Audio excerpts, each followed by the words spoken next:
Aujourd'hui, on est avec Jean-François. Bonjour. Bonjour. À l'occasion du Trail de la Colombine qui va avoir lieu le samedi, ça sera le 4 octobre. Alors avant de se parler du trail, parlez-nous un petit peu de vous et du calque. Donc le calque est l'association de la municipalité qui est chargée d'animer un petit peu les manifestations de la commune. Donc on essaie d'animer aussi bien sûr des loisirs, du culturel, tout ce qui concerne l'animation du village. Donc on a environ 20 membres actifs pour s'occuper donc de toute cette animation. On a également le soutien de la commune pour des organisations qui sont assez lourdes, telles qu'on a pu avoir comme le concert de cette année au 14 août. Le Colombine Rock avec les infidèles. Exactement. Ouais. Également le Trail de la Colombine donc, sera soutenu aussi par la municipalité pour des choses qui sont assez lourdes à mettre en place. Et alors, ce trail, le Trail de la Colombine, comment ça va se passer? Quand ça va avoir lieu et qu'est-ce que ça regroupe? Quels sont les parcours? Donc le Trail de la Colombine va avoir lieu le samedi 4 octobre 2014. C'est un trail qui va se passer en nocturne, donc le départ de la manifestation se fera aux environs de 20 heures. Donc il y aura deux choses dans ce trail. Il y aura une course nature de 15 km, en courant évidemment, et il y a également une marche de 7 km pour les gens qui veulent ne pas courir, peut-être accompagner des coureurs qui pourront marcher, avec à l'issue de ces deux manifestations, un repas qui pourrait être pris à l'endroit donc du départ qui va être place de la mairie à Colombes-les-Vesoul. D'accord, donc ça s'adresse vraiment à tout le monde. Alors si on court par exemple un petit peu le dimanche une fois de temps en temps au lac, parce que bon 15 km il faut quand même les faire, tout le monde peut y aller? Alors effectivement, il y a une durée de 15 km, mais il faut savoir que c'est une course qui ne sera pas chronométrée, il n'y aura pas non plus de classement, pas de remise de prix, donc c'est vraiment quelque chose qui va rester convivial, abordable à beaucoup de personnes, parce que étant donné que c'est un trail, ou une course nature, les gens ne sont pas obligés non plus de courir en permanence sur les 15 km. Il peut y avoir des endroits où les gens marchent, courent quand ça devient moins difficile, etc. En sachant que ça va se faire sur des sentiers qui seront quand même propres, pas accidentés, des sentiers forestiers, etc. D'accord, donc c'est vraiment ouvert à tous. Et alors, pour la course, est-ce qu'il y a des prérequis? Qu'est-ce qu'il faut pour pouvoir aller courir?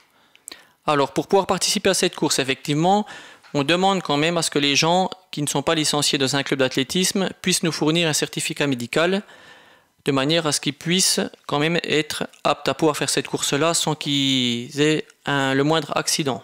Voilà, quelqu'un qui est fragile au niveau des articulations d'une entorse par exemple, ça serait peut-être pas conseillé de faire une course telle que celle-ci même si elle n'est pas très dure. D'accord, donc un certificat médical, il faut également certaines choses pour pouvoir courir la nuit? Alors effectivement, comme c'est une course de nuit, l'outil indispensable, ça sera le moyen d'éclairage, donc une lampe frontale. Et on demande à ce que les gens puissent avoir également quelque chose qui puisse se signaler, donc un sifflet ou un téléphone portable. D'accord, bon, tout ça pour des règles évidentes de sécurité. Alors, le parcours, ça va être quoi? Et puis pourquoi le faire la nuit? Parce qu'à 20 h le soir, c'est un cadre un petit peu tamisé. Effectivement, donc le trail de la Colombine se fait de nuit puisque il y a beaucoup de courses qui sont faites de jour et la nuit on retrouve des sensations qui sont un petit peu différentes du jour.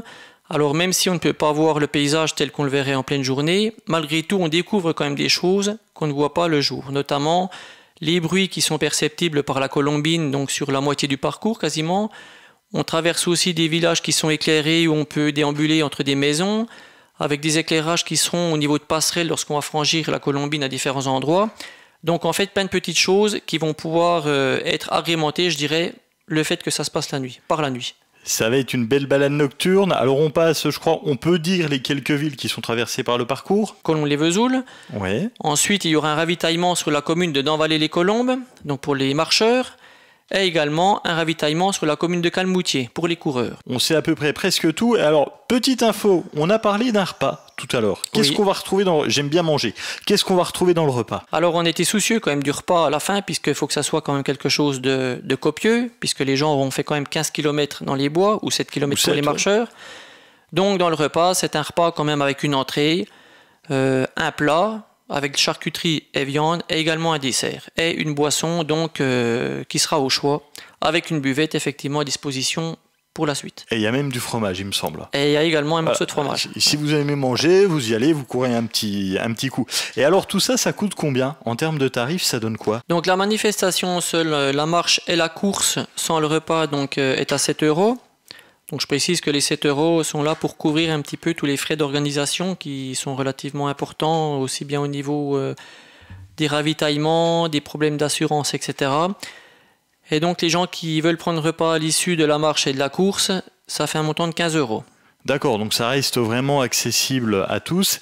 Et alors, la vraie question, c'est que si on veut s'inscrire, on fait comment pour participer au Trail de la Colombine? Donc pour s'inscrire au Trail de la Colombine, des bulletins d'inscription ont été distribués dans des magasins de sport comme Intersport, GoSport, Technicien du Sport, également dans des salles de musculation donc comme le Country Format Vèvres, le Juggle Gym également, où là on peut avoir donc des bulletins pour qu'on puisse s'inscrire et ensuite les distribuer donc dans la boîte aux lettres de la mairie de Combles-les-Vesoul à l'attention du calque.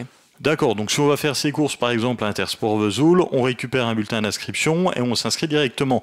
Et si par contre on ne va pas dans les magasins de sport, est-ce qu'on peut le faire depuis Internet? Exactement, donc il y a suffisamment d'affiches qui ont été mises en place au niveau de Vesoul, où dessus figure le site internet. Donc là, les gens peuvent directement aller sur le site et prendre connaissance du règlement et de la manifestation et télécharger le bulletin d'inscription de manière à pouvoir après le remettre donc comme les bulletins qui ont été trouvés dans les magasins de sport. D'accord, donc le site c'est colomblesvesoul.fr. Et alors le règlement, en quelques mots, donc c'est toujours important, il faut vraiment prendre le temps de le lire. Qu'est-ce qu'on y retrouve dans les grandes lignes? Sur quoi il faut être vigilant?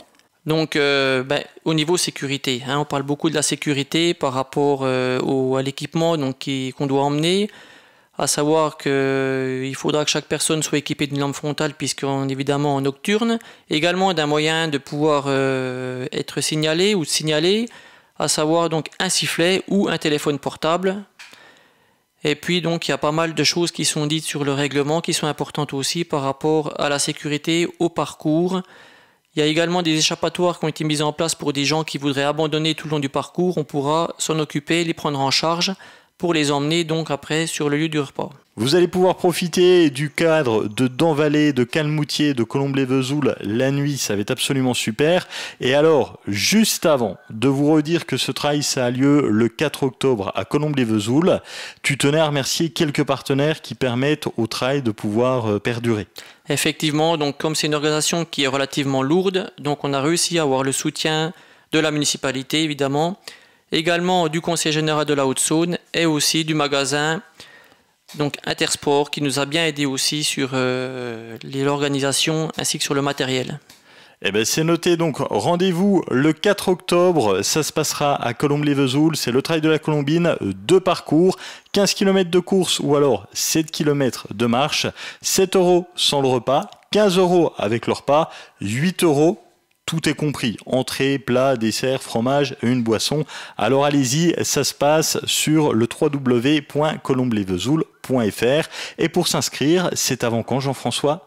Donc avant le 28 septembre, de manière à pouvoir avoir un délai pour pouvoir organiser donc cette manifestation. Eh bien allez-y, dépêchez-vous. Jean-François, merci d'avoir été avec nous. Merci. À bientôt. À bientôt.